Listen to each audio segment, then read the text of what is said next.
But kajing kan kajing anggur kami kacau nak try nak kini kipa kajing kan kajing anggur jadi way.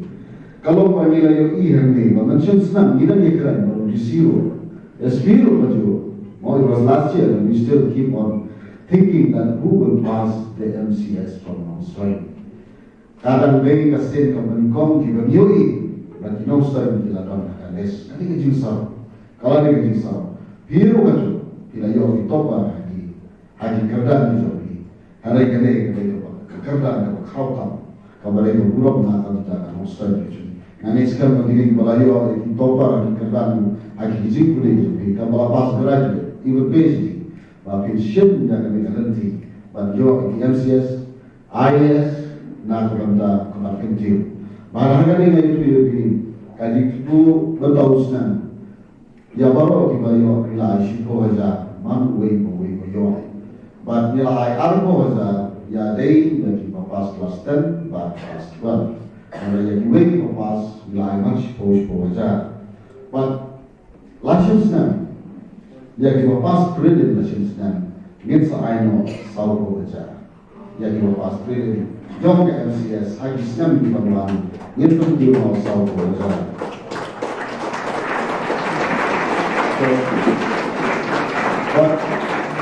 Ulung pas, ulung ketang aja nak bisa lagi. Kali baru aku mengain air di sini pun bisa lagi. Namsim namun nama orang yang hempa larang sim kalian.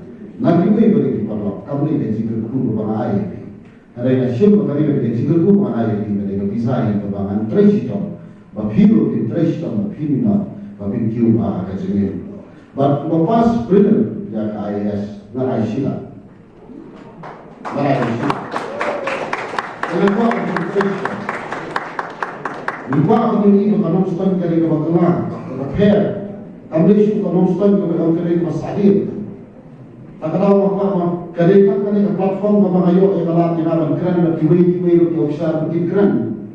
Hari ini orang keren dari itu tambah kiwi itu mulai super kaya. Ada yang keren dan macam tiba, barang macam berbeda. Kalau kan, ayo similar dengan bomban kami.